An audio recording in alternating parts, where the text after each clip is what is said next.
¿Es una perspectiva realista para un plazo de 10 años? ¿Sabe por qué asusta un poco a la gente? Sí, claro. Es lo que llamo la línea siniestra. Y la política de Google sobre muchas de estas cosas es acercarse a esta línea, pero sin cruzarla. Yo diría que implantarle cosas en el cerebro sería cruzar la línea siniestra. En el mío en concreto. Sí, al menos de momento.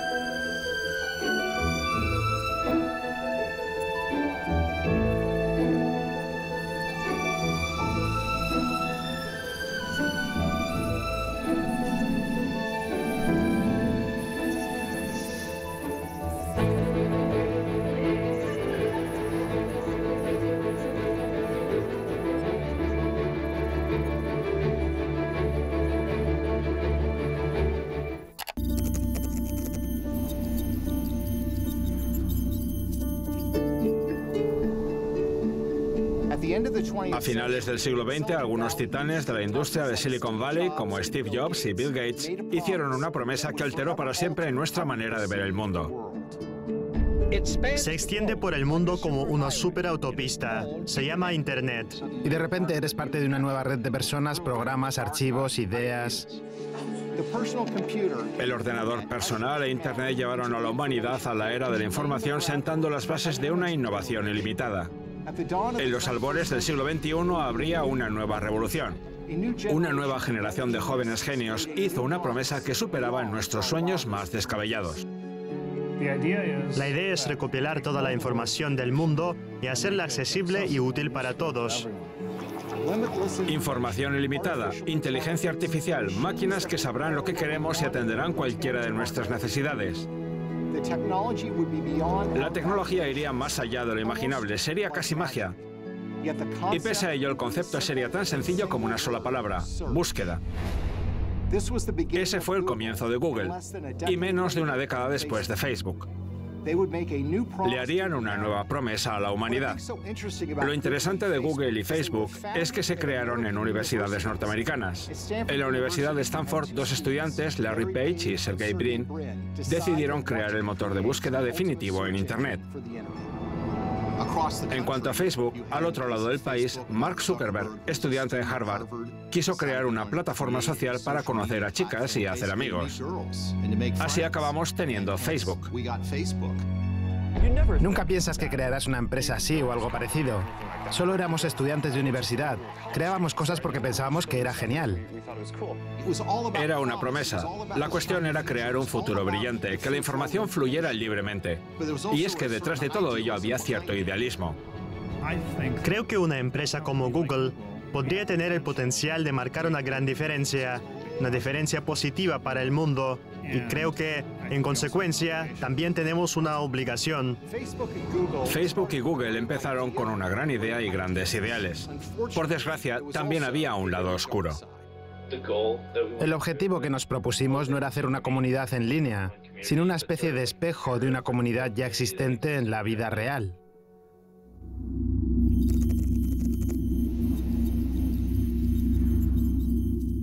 Google procesa el 65% de todas las búsquedas en Internet en Estados Unidos e incluso más en el resto del mundo. Al principio Google era solo un motor de búsqueda. Un motor de búsqueda era simplemente un índice de lo que había en Internet. Por aquel entonces, Internet era bastante pequeño. Su índice era mejor que otros. Su motor de búsqueda no fue el primero. He sabido que Page dijo que el objetivo de Google es hacer que la gente acceda y salga de Google a la web abierta lo más rápido posible. Y por lo general lo conseguían. El éxito de Google llevó de muchas maneras al éxito de la web abierta y al crecimiento explosivo de nuevas empresas y de la innovación durante ese periodo. Google desarrolló la increíble tecnología PageRank.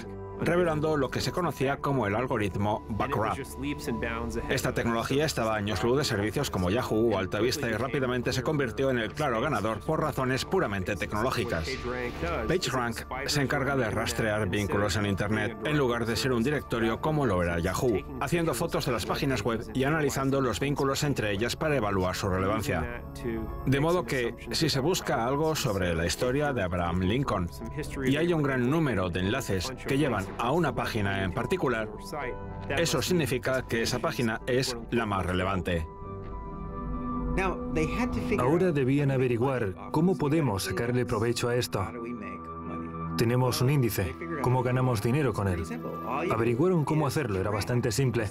Lo que tenían que hacer era rastrear las búsquedas que realizaba la gente. Los historiales de búsqueda contienen mucha información personal. A partir de ella se puede saber de inmediato si alguien es republicano o demócrata, el cereal que prefiere para desayunar, su orientación sexual y otras miles de cosas, puesto que se tiene acceso a las páginas web que visita. ¿Qué páginas visita? ¿Páginas porno? ¿Tiendas en línea? ¿Páginas para aprender a fabricar bombas? Esta información es como bloques que construyen un perfil sobre usted. Y ese perfil es real, es detallado, es pormenorizado y nunca desaparece. Google aumentó sus beneficios más del doble el año pasado vendiendo publicidad en Internet, pero con Microsoft y Yahoo dando la batalla para atraer a sus usuarios, su suerte puede cambiar rápidamente. Este fue realmente el primer mecanismo a gran escala de publicidad dirigida. Por ejemplo, si quiero vender paraguas, Google me puede decir exactamente quién está buscando paraguas, porque tienen su historial de búsqueda. Lo saben. Así pueden conectar a los fabricantes de paraguas con gente que busca paraguas enviándoles anuncios dirigidos. Google obtiene de ahí más del 90% de sus ingresos. Si se observa cómo se estructuró la compañía, se hizo de modo que los fundadores controlen siempre las acciones y determinen la dirección y el futuro de la empresa. Cualquier otra persona que entrara en la empresa simplemente pasaría a compartir los beneficios monetarios. Así que había un cierto idealismo que, según ellos, los motivaba. Su eslogan corporativo era "No seas malvado". Creo que el eslogan "No seas malvado" surgió en una reunión en el 2003, si no me equivoco. La gente preguntaba, bueno, ¿y cuáles son los valores de Google? Y uno de los ingenieros que estaba invitado a la reunión dijo, lo podemos resumir todo en un "no seas malvado". Lo interesante de este lema de no ser malvado es que nunca definieron qué era serlo. Nunca nos explicaron lo que significaba, pero la gente se aferró a él, lo adoptó en cierto sentido y confió en él porque, por supuesto, nadie quiere que lo asocien con una empresa malvada. De modo que la gente le dio a la palabra malvado su propio significado. Incluso su página de inicio sugiere que no está siendo manipulado. Así transmiten la idea de que es una interfaz limpia, simple, fiable, honesta y que la empresa que la ha creado no estaba siendo descaradamente perversa en sus acciones. Por ejemplo, no hay anuncios en la página de inicio, lo cual es importante. Así que durante esa fase inicial de júbilo, todo el mundo se preocupó más por explorar las posibilidades de la tecnología que por su potencial costo. Todo giraba en torno a la generosidad. Vamos a darle estas maravillosas herramientas. Le daremos estas cosas que podrán usar. Y después Google decía, no, de hecho, vamos a almacenar sus datos y a organizar la sociedad. Sabemos cómo mejorar y optimizar el mundo. Creo que hubo un par de tendencias que desviaron a Google de su camino de ser lo que conectaba a la gente con la mejor información en la red y la introducía en Internet. El nacimiento del teléfono inteligente con Steve Jobs y su iPhone y el auge de Facebook. Y el hecho de que Facebook fuera una página donde la gente pasaba gran parte de su tiempo se convirtió en un indicador bastante importante al que los publicistas empezaron a prestar atención. La respuesta de Google fue desviarse de su carácter original e intentar que los usuarios permanecieran en Google. Entonces empezaron a expandirse rápidamente en otras áreas. Obtenían mucha información de las personas que usaban su motor de búsqueda, pero si la gente acudía a la página web directamente, era malo para Google porque dejaba de saber esas cosas. Entonces desarrollaron un navegador que ahora es el más usado en el mundo, Chrome. Si la gente usaba Chrome, podían reunir información acerca de cada página que visitaban, usaran o no su motor de búsqueda. Pero eso, por supuesto, no era suficiente porque la gente hace muchas cosas en sus dispositivos móviles y ordenadores sin usar el navegador. Querían saber lo que la gente hacía incluso cuando no estaba en línea. De modo que Google desarrolló un sistema operativo llamado Android, que es el que predomina en los dispositivos móviles. Android graba lo que la gente hace, incluso cuando no está conectada a Internet. Y tan pronto como se conecta a alguna red, carga a Google el historial completo de los lugares visitados en el día, entre muchas otras cosas. Es un progreso en la vigilancia que ha ejercido Google desde el principio. Cuando Google desarrolla una nueva herramienta, no lo hace para facilitarnos la vida, lo hace para tener otra fuente de información sobre nosotros. Todos estos supuestos servicios gratuitos, evidentemente no lo son, ya que las enormes y complicadas máquinas no son gratis. La interacción con estos servicios está organizada de tal forma que genere ingresos. Y eso es lo que son Google Docs, Google Maps y literalmente las más de 100 plataformas distintas que ahora gestiona Google. Las compañías que usan la vigilancia como modelo de negocio, y las dos más importantes siguen siendo Google y Facebook, no le venden nada a usted. Es a usted a quien venden. Nosotros somos el producto. Lo que Google le dirá es, somos muy transparentes, hay un acuerdo de usuario. Todos saben que si quieren buscar algo en Google y les damos acceso a esa información gratuita, necesitamos que nos paguen. Por ende, captaremos sus datos. El problema es que la mayoría de la gente no cree o no quiere creer que esos datos se usarán para manipularlos.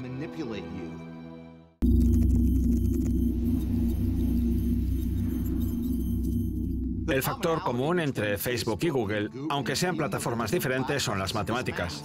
Las dos están regidas por las matemáticas y la capacidad de recopilar datos. Te registras, creas tu perfil respondiendo algunas preguntas e introduciendo información como tu área de estudios o especialización académica, información de contacto, números de teléfono, cualquier cosa que quieras decir, tus intereses, los libros y películas que te gustan y lo más importante, ¿quiénes son tus amigos? Los fundadores de estas empresas eran esencialmente matemáticos que entendieron que al recopilar esta información no solo podría ser monetizada y vendida a los anunciantes, sino que también podría usarse para controlar, dirigir o encaminar a la gente en la dirección que quisieran. Básicamente, un algoritmo predice cómo deben reaccionar ciertas cosas. De ese modo, por ejemplo, usted introduce cierta información, en el caso de Google, introduciría una pregunta o una frase en el campo de búsqueda y luego las matemáticas deciden qué información se le debe mostrar. Los algoritmos se aplican en todo tipo de procesos en la vida cotidiana, desde el uso de motores de búsqueda hasta el manejo de automóviles. Tú escoges las variables y cuando hay un factor humano que decide cuáles son las variables, eso afectará el resultado. Imagínense entrando en una habitación. Una sala de control con unas 100 personas inclinadas sobre un escritorio que tiene pequeños botones y que esa sala de control dará forma a los pensamientos y sentimientos de 1.000 millones de personas. Puede sonar a ciencia ficción, pero es algo que existe en la actualidad. Nuestras premisas éticas están integradas en el software, pero es que también lo están nuestras premisas antiéticas. Por lo tanto, lo que sea que ponga en marcha Google será incorporado a los procesos automatizados que filtran nuestros datos. Yo solía estar en una de esas salas de control. Trabajé como experto en ética para Google, donde estudiaba cómo gestionar éticamente los pensamientos de las personas. De lo que no se habla es de que hoy en día un puñado de personas que trabajan en un puñado de empresas tecnológicas dirigen a través de sus decisiones los pensamientos de miles de millones de personas. Google es esencialmente un gigantesco algoritmo de compresión. Y lo que hace un algoritmo de compresión es analizar un entorno muy complejo y simplificarlo. Básicamente, eso es lo que quieres que suceda cuando pones un término en un motor de búsqueda. Quieres que se analicen todas las posibilidades para poder seleccionar seleccionar la más adecuada. De esta manera, Google simplifica el mundo y te presenta esa simplificación, tal y como lo hace el sistema perceptual humano. De ese modo, básicamente estamos construyendo una máquina de percepción gigante que es un intermediario entre nosotros y el complejo mundo. El problema es que, independientemente de las premisas con las que Google opera, los filtros serán los que determinarán cómo se simplifica y se nos presenta ese mundo. Cuando desea encontrar algo, un término, una persona, lo busca en Google. Es realmente rápido, no hay duda de eso, pero ¿recibe usted las mejores respuestas a sus preguntas? El algoritmo que usan para mostrarnos los resultados de una búsqueda fue diseñado con el propósito preciso de hacer dos cosas, lo cual introduce un sesgo inherente. Esas dos cosas son, lo primero, el filtrado. Es decir, que el algoritmo debe revisar todas las páginas web que tienen en su índice, tiene miles de millones de ellas, y debe hacer una selección. Pongamos que escribo, ¿cuál es la mejor comida para perro? En tal caso, buscará entre todos los alimentos para perro que tiene en su base de datos y todos los sitios web asociados con esos alimentos para perro. Ese es el filtro. Pero luego hay que ordenarlos. Y eso es lo segundo, el ordenamiento. Ahí vemos que el filtrado es subjetivo porque ¿por qué elige esos sitios web en vez de los otros 14.000 millones? Además, el ordenamiento también es subjetivo porque ¿por qué pone a Purina en primer lugar y a otra compañía en segundo? Sería inútil para nosotros si no fuera subjetivo. Eso es precisamente lo que queremos. Queremos que sea parcial. Así que el problema surge, obviamente, no cuando hablamos de comida para perro, sino de cosas como las elecciones. Me postulo para la presidencia de Estados Unidos. Si hacemos preguntas sobre temas como la inmigración o sobre los candidatos, el algoritmo hará nuevamente el filtrado seleccionando entre miles de millones de páginas web y luego las ordenará. Siempre favorecerá una marca de comida de perro sobre otra, un portal de música en línea sobre otro, o un servicio de compras sobre otro, y a un candidato sobre otro. El algoritmo de búsqueda de Google está formado por varios cientos de señales que intentamos agrupar para brindarle los mejores resultados a cada usuario. Solo el año pasado hicimos más de 500 cambios en nuestro algoritmo, por lo que según algunos cálculos cambiamos nuestro algoritmo casi a diario unas 2 veces. Es posible que sí estén usando algoritmos imparciales, pero es seguro que no están usando algoritmos imparciales para ciertas cosas, como buscar contenido inapropiado en Twitter, YouTube y Facebook. Esos algoritmos no son imparciales en absoluto. Están pensados para filtrar lo que se juzga malo. Lo que sucede es que los mejores tecnólogos con las computadoras más grandes y con el mejor ancho de banda se han empoderado más que el resto de las personas. Un buen ejemplo de ello es Google, que en gran parte lo único que hace es arañar el mismo Internet y los mismos datos a los que cualquiera tiene acceso. Y aún así es capaz de construir un enorme negocio que gestiona qué enlaces podemos ver, lo cual ejerce una influencia increíble en el mundo por el hecho de tener computadoras más grandes, mejores científicos y mayor acceso. Como plataforma digital sentimos que estamos a la vanguardia de los problemas que la sociedad enfrenta en un momento determinado, como dónde se traza la línea en materia de libertad de expresión y cosas así. La pregunta es, ¿qué es bueno y malo y según el criterio de quién? Y eso es especialmente relevante, dado que el propósito de estos sistemas es filtrar la información. Nos niegan o nos permiten el acceso a la información antes de que la veamos y pensemos en ella.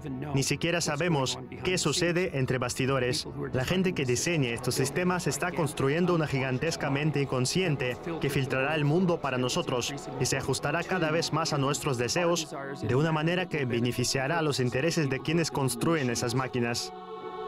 Lo que hacen estos algoritmos es básicamente crear burbujas para nosotros porque el algoritmo aprende. Esto es lo que le interesa a Peter Schweizer y que me ofrece cuando estoy en línea más de mí mismo. Estrecha tu visión en cierto sentido. Canaliza mi visión. Me lleva a una determinada visión del mundo. Puede que no sea la visión del mundo de Facebook, pero es la visión del mundo que le dará más dinero a Facebook. Intentan convertirnos en adictos por medio de los datos. El problema es que uno ve solo lo que ya sabe. Y eso no es bueno porque usted también necesita ver lo que no sabe. De otro modo no se aprende. Facebook se defiende hoy contra las acusaciones de sesgo político. Un artículo publicado este lunes en el sitio de noticias de tecnología Gizmodo asegura que los empleados de Facebook omitían noticias de orientación conservadora en su sección de actualidad. Eso crea una terrible dinámica cuando se trata de consumo de información y noticias porque nos lleva a ver el mundo de una manera muy reducida y estrecha. Hace que sea más fácil controlarnos y manipularnos.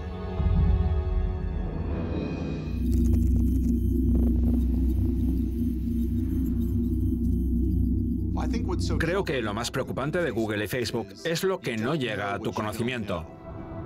Y es que aunque Internet brinda mucha libertad en el sentido de darnos acceso a toda esa información, en realidad existen dos porteros, Facebook y Google, que controlan a qué tenemos acceso. Las agencias de noticias deben hacerse cargo de que sus páginas de inicio han dejado de ser importantes. La gente usa Facebook como página de inicio, usa Twitter como página de inicio. Estos flujos de noticias son sus portales al mundo de la información.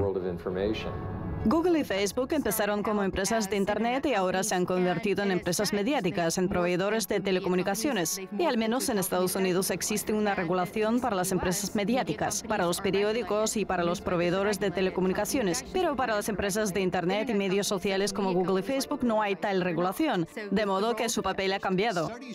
Los estudios muestran que ahora los individuos esperan que las noticias los encuentren a ellos. Cuando empezamos, nuestra empresa refutó lo de que a la generación del milenio no le interesan las noticias. Decíamos, eso es absurdo, sí que les interesan, todos queremos estar informados. Lo que pasa es que están ocupados y hay que buscar el modo de encajar las noticias en sus vidas. Hay mucha desinformación activa. Viene muy bien empaquetada y no se distingue cuando se ve en Facebook. Podemos perder mucho de lo ganado en libertades democráticas, economías de mercado y prosperidad que damos por sentado. Google y Facebook anuncian que están actualizando sus políticas para prohibir que los sitios de noticias falsas usen sus redes publicitarias. Ambos gigantes tecnológicos han sido objeto de escrutinio por presentar noticias falsas durante las elecciones presidenciales. La expresión noticia falsa ya no describe nada. Es un arma arrojadiza que todos usan. Si una noticia real no le gusta a alguien, simplemente se descarta como noticia falsa. Es una forma de hacerla desaparecer. Se usa impropiamente como una forma de descartar una evidencia real y objetiva de que algo ha sucedido.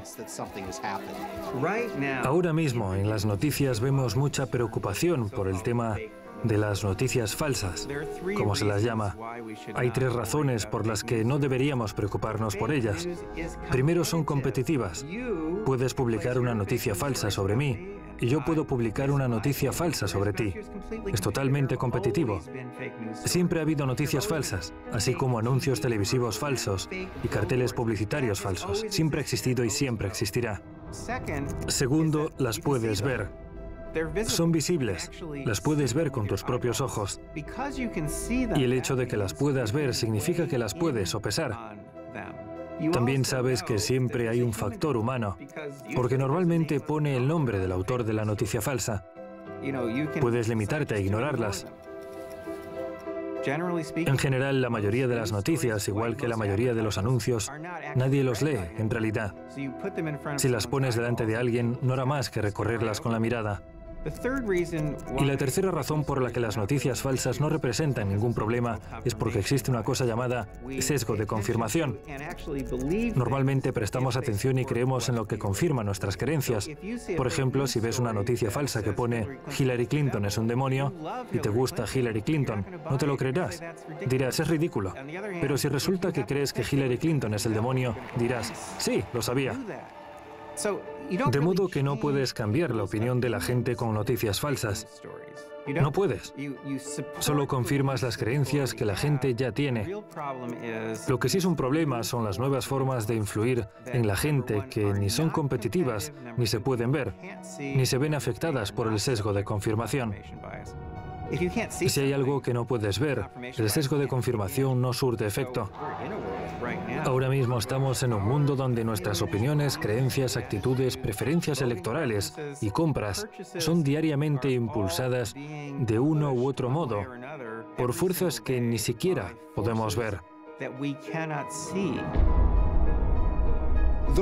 El verdadero problema de la manipulación de noticias e información es el secreto. Es lo que hacen Google y Facebook de forma regular al suprimir ciertas historias y guiarnos hacia otras que no son las historias que estamos buscando. Esa es la verdadera manipulación que se está produciendo. Las noticias falsas son el objeto brillante que quieren que persigamos y que en realidad es irrelevante en comparación con el problema al que nos enfrentamos hoy. Usamos Google de forma intensiva. El usuario promedio realiza varias consultas al día, unos usuarios más que otros, y no te das cuenta de cómo te afecta con el tiempo. Y sabemos que la gente no necesariamente verifica los datos por su cuenta. Confían en las empresas mediáticas, confían en los medios dominantes. Cuentan con empresas como Google para darles respuestas sobre el mundo, sin comprobar necesariamente si son verdaderas. Facebook se ha convertido en la principal fuente de noticias para los estadounidenses. ¿Qué pasaría si sesgaran el canal de noticias en favor de una u otra causa, de uno u otro candidato? ¿Tendríamos forma de saberlo? Claro que no. No sabemos cuáles son los objetivos de Facebook. De hecho, el propio Facebook no sabe cuáles son sus objetivos, porque representa la suma total de todas las personas que están trabajando en sus algoritmos. Un informante, alguien que antes trabajaba para Facebook, se presentó el año pasado y dijo: "Yo era uno de los administradores de noticias de Facebook. Nos pasábamos los días sentados eliminando historias de actualidad que eran demasiado conservadoras y de vez en cuando encajábamos una historia solo porque creíamos que estaba genial". El fundador de Facebook, Mark Zuckerberg, dice que se ha comprometido a darle a todo el mundo la oportunidad de expresarse. Así responde a la acusación de que Facebook elimina puntos de vista conservadores de sus temas de actualidad. Pueden eliminar ciertos resultados según lo que creen que usted debería ver, según lo que aporten sus seguidores. Un nuevo informe sostiene que, según un ex empleado de Facebook, la megared social a veces ignora noticias que son de actualidad para sus miles de millones de usuarios si éstas proceden de una fuente conservadora o tratan de algún tema que causa agitación entre los conservadores. Facebook manipula constantemente a sus usuarios. Lo hacen a través de lo que incluyen en sus canales de noticias y lo hacen por medio de las publicaciones que permiten ver a sus usuarios. Y el hecho de que decidieran realizar experimentos psicológicos con sus usuarios es algo de lo que creo que la gente debe ser plenamente consciente. Lo hicieron para ver cómo las distintas cosas que algunos publicaban generaban diversas reacciones en otras personas. Y afecta a tu salud. Lo que publican tus amigos de Facebook puede influir directamente en tu estado de ánimo. Un estudio demuestra que cuantas más publicaciones negativas ves, más negativo te vuelves. Por ejemplo, pongamos que alguien quiere publicar algo muy negativo que aparece en un canal de noticias. Querían ver la reacción de los usuarios a través de sus likes, sus declaraciones y sus publicaciones, y averiguar así quiénes a lo mejor ya tenían predisposición a sufrir depresiones o quiénes tenían otros problemas en sus vidas. Pueden saberlo a través de los me gusta, de los contactos y en función de a dónde vaya. De modo que lo que querían era hacerse con esa información y luego convertirla básicamente en un arma contra sus usuarios. De ese modo, sus usuarios podrían ver diversas cosas que pueden influir en su estado de ánimo y en su manera de interactuar con los demás. Eso es muy poco ético. Por lo visto, hubo jóvenes a quienes les afectó tanto que podrían haberse hecho daño a sí mismos por lo que vieron en su canal de Facebook, y todo por culpa de esos experimentos. El caso es que en Facebook no tenemos voz ni voto, no somos ciudadanos de Facebook, no podemos votar en Facebook, no es una democracia. Esa no es la manera de diseñar el futuro. No podemos confiar solo en una empresa para crear nuestro futuro digital.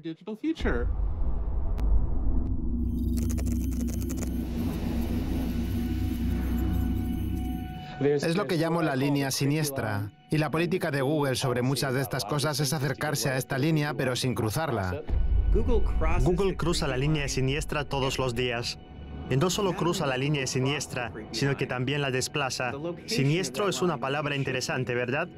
Es una palabra que connota terror. No dijo peligroso, no dijo antiético. Hay muchas palabras que podrían encajar, pero dijo siniestro. Y siniestro es algo sombrío, que te sigue y te espía con malas intenciones, ¿no es así? Esa es la definición de la palabra siniestro. No creo que una persona con valores éticos diga, iré hasta la línea siniestra, entonces me detendré. Más bien diría algo así. ¿Qué les parece si no nos acercamos demasiado a la línea siniestra para no arriesgarnos a tener un comportamiento ni siquiera medio siniestro?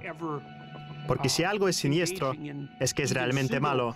Un atracador siniestro es peor que un simple atracador. Un atracador lo que quiere es tu dinero. Solo Dios sabe lo que quiere un atracador siniestro. Quiere algo más que tu dinero.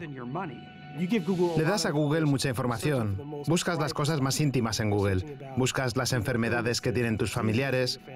Buscas cosas que a lo mejor tu esposa o esposo no quieren que sepas. Y le cuentas a Google más de lo que le cuentas a un familiar, a tu cónyuge o a tu más íntimo amigo.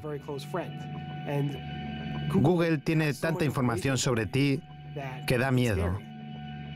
En lo que atañe a Google, estamos estudiando 3 formas muy eficaces que tienen de influir en la opinión de la gente. Hace unos años descubrimos un fenómeno al que llamamos efecto de manipulación del buscador, o SEM, por sus siglas en inglés. Es un efecto de lista. Un efecto de lista es un efecto que tienen las listas en algunos aspectos de nuestro funcionamiento cognitivo. Por ejemplo, lo que aparece en la parte de arriba de una lista es más fácil de recordar. El SEM es un efecto de lista particular, porque es el único que conozco que está respaldado por un régimen diario de condiciones operativas que nos dice que lo que aparece en la parte superior de resultados de búsqueda es mejor y más veraz que lo que sale más abajo. Se ha llegado al punto de que menos del 5% de la gente hace clic más allá de la primera página, porque lo que sale en la primera página, sobre todo en la parte superior, es lo mejor. La mayoría de las búsquedas que hacemos son rutinarias. ¿Cuál es la capital de Kansas? Y en esas búsquedas siempre la respuesta correcta aparece justo en la parte superior. Así pues, aprendemos a dirigirnos una y otra vez a esos resultados de arriba. Pero llega el día en que buscamos algo de lo que realmente no estamos seguros, como por ejemplo, ¿dónde ir de vacaciones? ¿Qué coche comprar? ¿O por qué candidato votar? Hacemos nuestra pequeña búsqueda y aparecen los resultados. ¿Y qué sabemos al respecto? Que lo que aparece arriba del todo es mejor. Lo que está en la parte superior es más veraz. Por eso es tan fácil utilizar los resultados de búsqueda para cambiar la opinión de la gente. En comparación con las noticias falsas, este es un fenómeno realmente escalofriante porque es invisible. Es una manipulación y pasa inadvertida.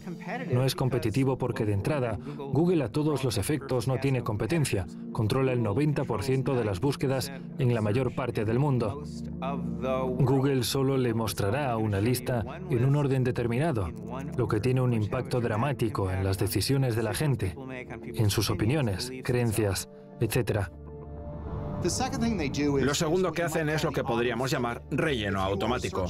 Si busca a un candidato político, al congresista John Smith, por ejemplo, y escribe «Congresista John Smith», le saldrán varias opciones que serán una pista, por llamarlo de algún modo, de lo que podría estar buscando. Si le salen 4 sugerencias de búsqueda positivas acerca de un candidato, adivine qué pasa. El SEM. Eso es lo que pasa. Quienes puedan cambiar de opinión lo harán, porque es probable que la gente haga clic en una de esas sugerencias. Eso le traerá resultados de búsqueda que obviamente favorezcan al candidato en cuestión. Les llevará a páginas web que le favorezcan. Pero ahora sabemos que si permite que aparezca tan solo una noticia negativa en esa lista, el efecto desaparece por completo debido a un fenómeno llamado sesgo de negatividad.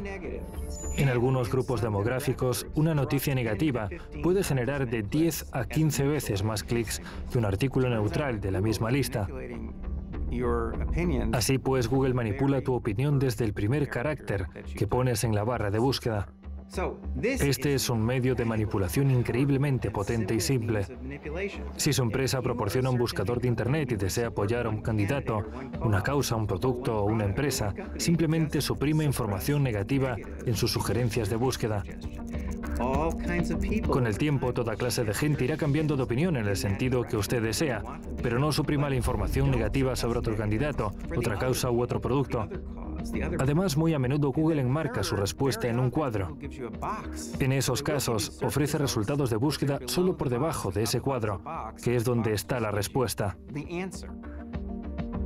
Cuando se trata de búsquedas locales, que son las más comunes en Google, el 40% de todas las búsquedas, la cosa no está en absoluto clara.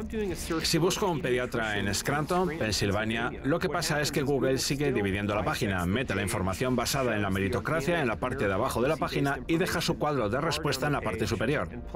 Pero llena ese cuadro con sus datos restringidos procedentes de su propia cosecha. Se trata tan solo de análisis de Google que se intentaron recopilar a lo largo de los años. Los usuarios están acostumbrados a pensar que lo que sale en la parte superior es lo mejor. Pero en lugar de eso, solo aparece lo que Google quiere que vean. Y no se distinguen. Al final resulta que Google básicamente es capaz de manipular los resultados y perjudicar directamente al consumidor. Porque la madre que busca un pediatra en Scranton no encontrará al pediatra con la mejor calificación según los propios algoritmos de Google, sino al que Google quiere. Lo que creo que lleva a consecuencias terribles en el mundo real. Por lo tanto, Google tiene como mínimo 3 formas distintas de influir en su opinión por medio de su buscador, y las utiliza. Hablamos de una sola empresa, con el poder de hacer cambiar de opinión literalmente a miles de millones de personas, sin que nadie tenga ni la menor idea de que lo hace.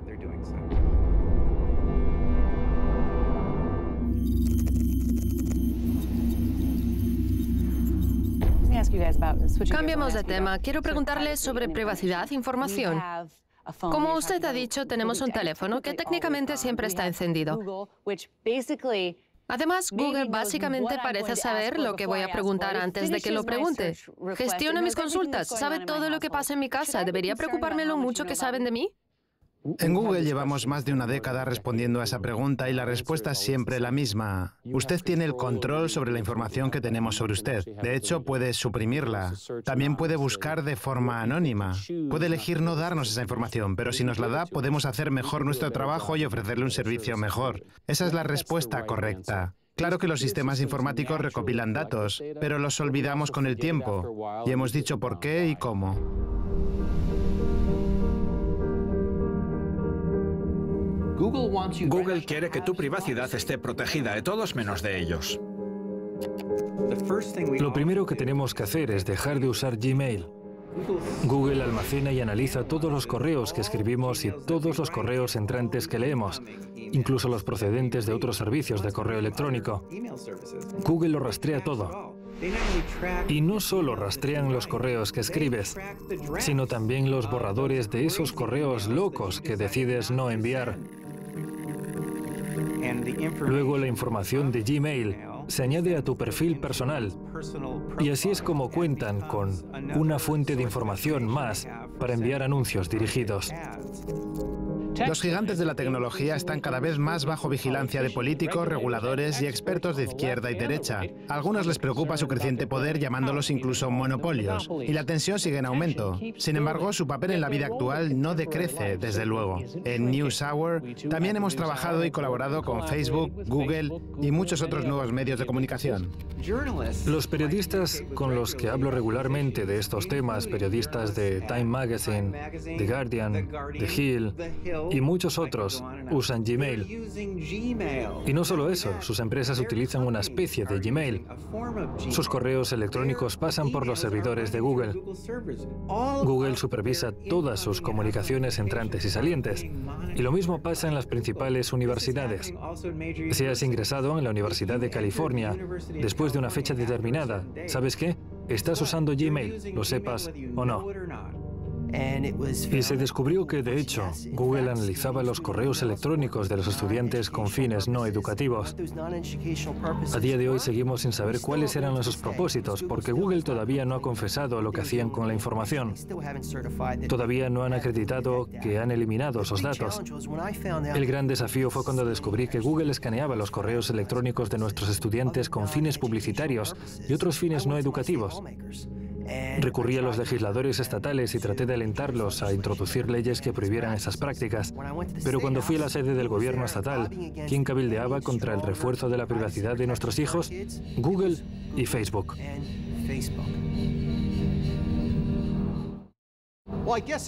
Bueno, supongo que tiene sentido que muchos aspectos de nuestra vida estén influenciados por Google. Pero, ¿saben qué? El gobierno federal trabaja con Google. Así que si cuentas con el gobierno federal para regular Google, recuerda que el gobierno federal utiliza Google Docs. Utilizan las herramientas de Google. En algunos casos incluso están vinculados a Gmail. Es decir, que Google se ha fusionado con nuestro gobierno federal de muchas maneras.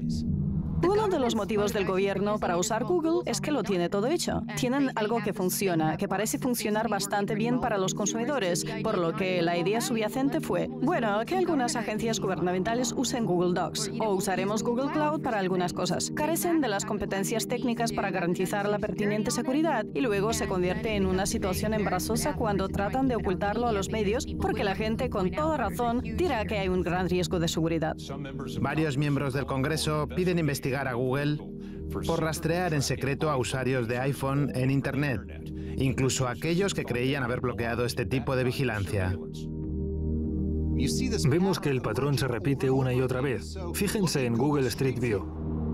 Google acordó pagar $7 millones a 38 estados por recopilar datos de redes inalámbricas abiertas a través de sus coches de Street View. Los vehículos equipados con antenas y software de código abierto recopilaban datos de identificación de redes, así como marcos de datos y datos de carga útil transmitidos por redes inalámbricas abiertas mientras pasaban los coches. Es una gran herramienta para turistas o migrantes nostálgicos, pero el abogado experto en privacidad, Kevin Bankston, asegura que Google se ha vuelto demasiado invasivo. En Internet hay mucha gente indignada con esto, creo yo. Les parece repugnante e incómodo. Así que si no fuera porque los pillaron, los multaron y porque trataron de ocultar algunas de las cosas que hacían y los medios se enteraron, nada les habría sucedido. El nuevo Google Home Mini ya tiene un enorme problema y eso que aún no está a la venta. La semana pasada lo entregaron de forma gratuita a algunos periodistas para que lo probaran. Uno de ellos descubrió que su dispositivo grababa todo lo que estaba al alcance del oído y lo subía a Internet. Cada vez más gente ha empezado a usar dispositivos inteligentes en casa. Hay dos cosas que deberían saber, creo yo. La primera es que siempre están activos y siempre escuchando, así que recopilan una enorme cantidad de información sobre sus usuarios. La segunda es que solo te dan una respuesta. Creo que debemos ser conscientes del sesgo que hay en ello, porque cada vez más gente ha empezado a usar estos dispositivos. Por cierto, los niños también los usan, y ellos no tienen la capacidad de distinguir un resultado sesgado. Según un informe de Electronic Frontier Foundation, algunos colegios recopilan y almacenan nombres de niños, fechas de nacimiento, historiales de navegación, ubicación y muchos otros datos sin proteger debidamente la privacidad. Fueron a las escuelas y les ofrecieron las aplicaciones educativas de Google de forma gratuita. Lo que no dijeron es que, de hecho, recopilaban en secreto información sobre nuestros hijos que aprovechan para la elaboración de perfiles. No sabemos cómo puede ser usada esa información en su contra. Tal vez se use en su contra cuando soliciten el ingreso a una universidad o cuando busquen trabajo, o al contratar un seguro o cuando quieran comprar algo en línea. Recopilan esa información para luego emplearla contra nuestros propios hijos. ¿Y saben qué pasó? Nada. Absolutamente nada. Cuando la Comisión Federal de Comercio y el Departamento de Educación se enteraron, no tomaron ninguna medida. Google surgió de un programa de doctorado en filosofía de Stanford. Tienen una afinidad por lo académico, se ven a sí mismos un poco como académicos por naturaleza. Su campus parece un campus universitario. Google financia muchas instituciones académicas y académicos individuales de todo el mundo. Encontramos unos 300 trabajos académicos de alguna manera financiados por Google que apoyaban las políticas de Google. Les gusta decir, nos respaldan los expertos académicos más importantes del país. Pero lo que no le dicen al público es que en realidad están financiando esos expertos y académicos independientes. Cuando Eric Schmidt testificó ante el Congreso sobre si Google era un monopolio, reforzó su punto de vista con un estudio académico, pero no reveló que dicho estudio fue financiado por Google. ¿Considera usted que su empresa ha estado ejerciendo enorme poder para dirigir el tráfico de Internet de forma que perjudica a muchas pequeñas empresas rurales? Hay empresas pequeñas realmente buenas y bien intencionadas que suben y bajan en las listas, pero en este negocio por cada perdedor hay un ganador. Me satisface saber que la mayoría de las pequeñas empresas se benefician considerablemente de nuestro enfoque. Y como le dije antes a la senadora Klobuchar, creo que en todo caso nuestro sistema promueve y favorece a las pequeñas empresas frente a las grandes. brindándoles una audiencia y un papel que de otro modo no tendrían gracias a la naturaleza del funcionamiento de los algoritmos. Google tiene listas negras, y la mayor lista negra que tienen se llama lista de cuarentena. Supongo que muy poca gente ha oído hablar de esa lista y, sin embargo, les diré que no solo es una herramienta de censura, sino que es con mucho la lista más grande y peligrosa de la que Google dispone con el fin de controlar información. La lista de cuarentena es una lista de sitios web que Google no quiere que usted visite. ¿Acaso hay 1000 ítems en esa lista? No. En esa lista hay millones de sitios web. Google tiene el poder de bloquear el acceso a sitios web y no hay regulaciones relevantes al respecto. No hay supervisión. No hay un grupo asesor. No hay nada. Nadie se da cuenta ni siquiera de que Google ya lo está haciendo. En cierta ocasión, Google desconectó todo Internet durante 40 minutos. The Guardian habló de ello. Google no lo negó. Desconectaron la mitad de Internet en Japón y nuevamente admitieron lo ocurrido. Hablamos de una empresa con demasiado poder. ¿Quién le dio a Google el poder de desconectar Internet? ¿Cómo es eso?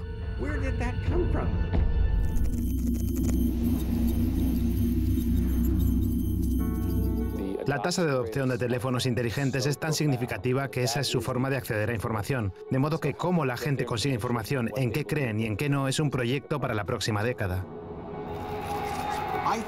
Creo que nos movemos cada vez más hacia una era en la que la gente afirma que debemos cuidar mejor de nuestros entornos y de nuestras identidades digitales. Eso significa ser conscientes de lo que ponemos en nuestras computadoras, pero más importante aún, de lo que nuestras computadoras y nuestros dispositivos ponen en nosotros. Estamos compartiendo información con ellos, información cada vez más delicada. La cantidad de datos que tenían sobre nosotros hace 15 años era relativamente pequeña, ahora es increíblemente compleja y no olvidan nada. Señor Zuckerberg, recuerdo muy bien su primera visita al Capitolio en el 2010. En aquel entonces habló con el grupo de trabajo republicano de alta tecnología del Senado que presido. Entonces dijo que Facebook siempre sería gratis. ¿Es todavía ese su objetivo? Sí, senador. Siempre habrá una versión gratuita de Facebook. Es nuestra misión tratar de ayudar a conectar a todos alrededor del mundo y acercar al mundo. Para ello creemos que necesitamos ofrecer un servicio que sea asequible para todos y estamos comprometidos a hacerlo. ¿Cómo sostiene un modelo de negocios en el cual los usuarios no pagan por su servicio? Ofrecemos publicidad. Ya veo. Al fin y al cabo, nada hay gratis. Y eso es aún más cierto cuando se trata de las redes sociales e Internet. Toda la economía de Internet está basada en la vigilancia y es algo en lo que deberíamos pensar mucho y cuidadosamente. ¿De verdad es un modelo de negocio sostenible que protege nuestra privacidad, a nuestras familias y a nuestros hijos? Deberíamos pensar en cómo podemos seguir adoptando un enfoque desregulador y liberalizado, pero que permita a la gente obtener la información que les hace falta para saber sobre lo que se está haciendo y si están de acuerdo con ello o no. Por tanto, creo que necesitamos hacer un mayor énfasis en la transparencia, la privacidad, el establecimiento de condiciones iguales para todos, para que la gente sea consciente de qué pasa y pueda tomar decisiones de una manera que hoy por hoy no es posible hacer de forma clara. No está claro que los reguladores sean lo bastante rápidos como para mantenerse al día con la tecnología. Llevarán unos 5 años de retraso, que en este caso equivalen a 100. O sea, sería igual que competir con la Inglaterra victoriana. Creo que sería mejor en muchos sentidos si hubiera múltiples motores de búsqueda que competieran entre sí y múltiples Facebook, porque al menos entonces tendríamos una diversidad de desafíos éticos, en lugar de este desafío totalitario que enfrentamos ahora. Mi preocupación es que no creo que haya mucha gente en el gobierno que entienda el alcance del problema. Ni siquiera creo que entiendan realmente a qué se enfrentan. Son cambios tecnológicos masivos a gran escala y todos se están produciendo en paralelo. No tenemos idea de cuáles serán sus consecuencias. Mi preocupación fundamental es que estas máquinas nos reflejen éticamente. Y eso debería ser aterrador, porque no diría que nuestro sistema ético está en orden. Y las máquinas reflejarán lo que somos, pero de una forma exagerada. Y eso si damos por supuesto que lo que estamos construyendo es algo bueno. Yo no creo que sea algo bueno, pues será nuestro reflejo. Si poseen este tipo de poder, entonces la democracia es una ilusión. Las elecciones libres y justas no existen. Deben existir numerosas medidas de seguridad para no solo garantizar que no ejercen esos poderes, sino para que no los puedan ejercer. Internet nos pertenece a todos. No pertenece solo a Google o a Facebook. Tenemos pruebas empíricas de que Google tiene un sesgo de autoservicio, lo cual perjudica directamente a los consumidores. Como sociedad, como democracia, cada vez que nos fijamos en el nivel que ocupan en el sector de la información, realmente parece alarmante, porque ya son más poderosos que los gobiernos.